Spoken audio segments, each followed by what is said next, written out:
Para falarmos sobre o trabalho na atualidade, vamos voltar no tempo e recordar algumas formas e ideias de trabalho, como a de Karl Marx, Max Weber e Emile Durkheim, ambos influenciados pela Revolução Industrial e Revolução Francesa.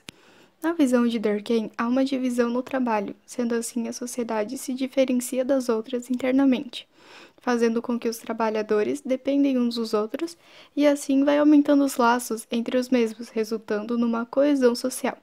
Claro que também há divisão entre os empregadores, que são as pessoas que mandam, e os trabalhadores, que são as pessoas que produzem. Ele acredita também que deve ter um equilíbrio entre ambos, onde cada um tem o seu papel e deve desempenhá-lo civilizadamente e socialmente. Max Weber tem uma visão diferente, onde cada sociedade vive de acordo com a sua própria história, e que o capitalismo fosse fundamental, que sempre existiu desde a Idade Média e ele vem sido exercido desde então. O capitalismo se encontra entre o espírito capitalista de querer sempre o lucro e uma ética religiosa de ter autocontrole. E no meio disso tudo se encaixa o trabalho. Assim se conquista o êxito profissional, que é o sinal da sua fé e salvação espiritual, e então você tem a certeza de que é um escolhido de Deus. Para Karl Marx, a desigualdade social é o fruto da divisão da sociedade em classes, ou seja, os que têm os meios de produção, dinheiro, prédios, ações na bolsa de valores, que compram o trabalho daqueles que não têm esses meios, daqueles que não têm uma saúde boa, que não têm às vezes nenhum lugar para morar, que não têm um ensino completo e não têm as experiências e conhecimentos que a pessoa deveria ter para ingressar no trabalho. Quando o trabalhador ganha pelo seu trabalho, ele na verdade ganha só uma parte, e nessa troca de trabalho e salário, Marx vê uma aparência, que é o que é ganho pelo trabalho, e algo oculto, que seria só uma parte. E isso ele chama de alienação. O trabalhador se distancia do seu trabalho, pois o que ele produz não é para si mesmo, mas para o capitalista. No contexto da primeira e segunda revolução industrial, surgem o Taylorismo e o Fordismo, que aparecem para aumentar o lucro e a produtividade industrial. Antes de tudo isso, os trabalhadores controlavam seu ritmo de trabalho e o saber fazer. Isso até a chegada das máquinas, que, através das revoluções industriais, onde os trabalhadores perderam o controle do ritmo de trabalho, já que trabalhavam de acordo com o ritmo das máquinas, e a partir disso muitos trabalhadores foram substituídos por elas, e os que continuavam eram submetidos às subdivisões do seu trabalho, que antes era feito por apenas um trabalhador, agora foram dividido em várias etapas simples, que qualquer um poderia fazer e ser substituído a qualquer momento. Um ponto positivo disso é que houve um aumento da produtividade e, consequentemente, o aumento do lucro. Isso tudo no Taylorismo. Já no Fordismo foram utilizadas todas as técnicas do Taylorismo, mais a introdução da esteira mecânica que poupava o tempo de transporte de peças, produção intensa, e também os salários eram aumentados por metas. Tudo isso pelo lucro e pela ascensão do capitalismo. O toyotismo surgiu para a restauração das taxas de lucro e por causa do crescimento da produção, do surgimento de novas associações trabalhistas e empresariais, novos sindicatos, novos padrões de consumo e de comportamento, e com isso também teria que acontecer um aumento na tecnologia desses fatores, por isso o toyotismo. Houve a automação da produção, ou seja, a substituição de máquinas antigas por robôs e máquinas sofisticadas. Com isso, muitos trabalhadores foram substituídos. Ocorreu um grande aumento da lucratividade. Surgiu também uma nova classe de trabalhadores qualificados. Isso fez com que aumentasse a desigualdade social, já que eram poucos qualificados e muitos desempregados. No toyotismo também foi adotado um sistema chamado just-in-time, que faz com que nada seja produzido, transportado ou comprado antes da hora certa. Com esse sistema, o produto ou matéria-prima chega ao local de utilização somente no momento exato em que for necessário, ou seja, os produtos são fabricados ou entregues a tempo de serem vendidos ou montados. Não existe estoque parado. O termo geração X é utilizado para rotular as pessoas nascidas após o chamado Baby Boom, que foi um aumento importante na taxa de natalidade dos Estados Unidos após a Segunda Guerra Mundial.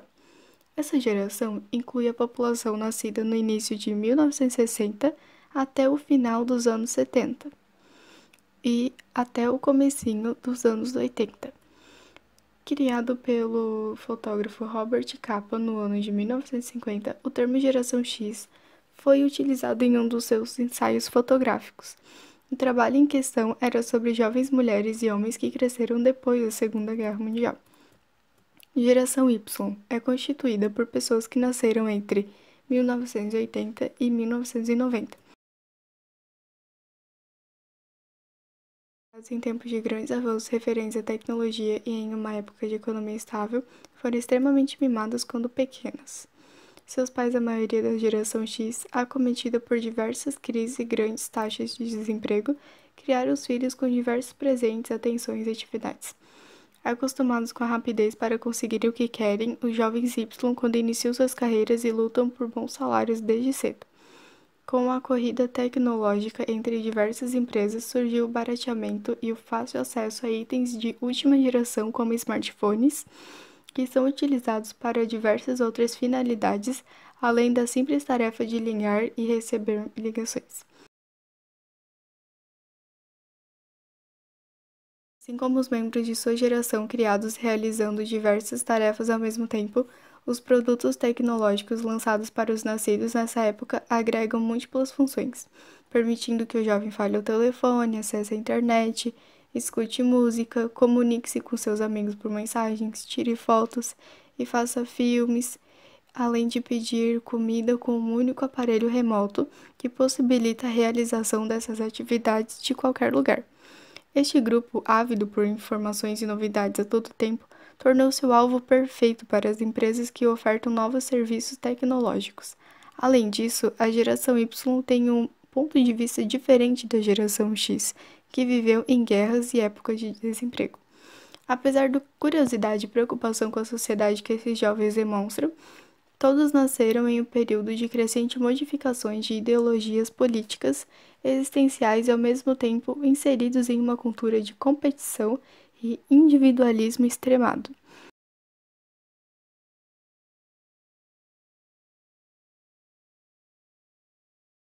Em sua maioria, esses jovens não apresentam a mesma politização da geração de seus pais, e como consomem novidades e informação em larga escala, não conseguem se aprofundar em nenhum assunto.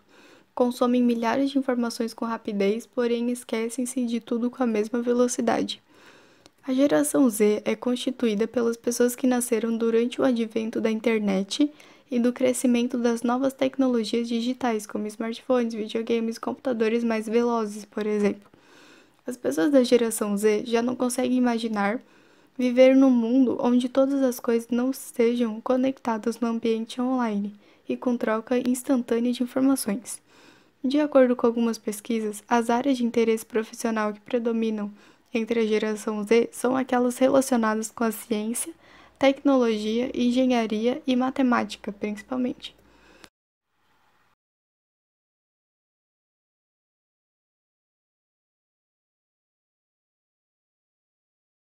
Algumas das características da geração Z. Pragmáticos. Esses jovens são realistas ao extremo, práticos e buscam satisfazer sua necessidade financeira e enriquecimento pessoal no campo emocional e sensorial. Indefinidos. Para a geração Z, o importante é não se definir, o eu é o seu reino e seu lugar. Quebram e contestam vigorosamente todos os estereotipos e não ligam para definições de gênero, idade ou classe. Hipervalorizam o próprio eu e por isso desconstroem os rótulos, valorizando a identidade fluida. Exaltam a individualidade e entendem as diferenças. Conversadores. Um traço surpreendente dos novos jovens é que eles constroem e não rompem, dialogam, entendem e agregam.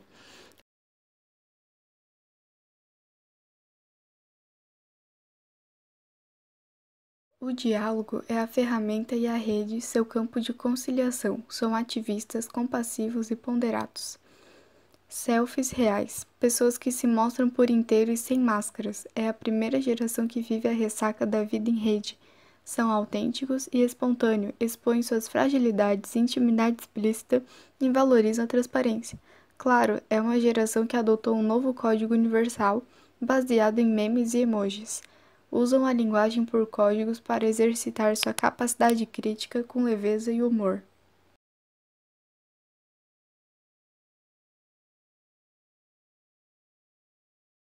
Os líderes têm tendência agora. Eles têm a ergonomia, são as melhores condições gerais de trabalho, tempo e espaço, por exemplo.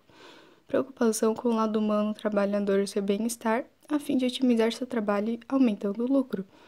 E a liderança em equipe, o funcionário tem voz para dar ideias e atuar na manutenção da identidade da empresa. Agora temos características do trabalho atual. Agora mais mulheres ingressam no trabalho, mais informalidade, mais informatização, menos trabalho industrial, mais imprevisibilidade, mais preocupação com a sustentabilidade, mais dependência do mercado financeiro, mais dificuldade de entrar no mercado de trabalho. E agora temos lei contra trabalho escravo infantil e a satisfação pessoal importa. Now the world don't move to the beat of just one drum. What might be right for you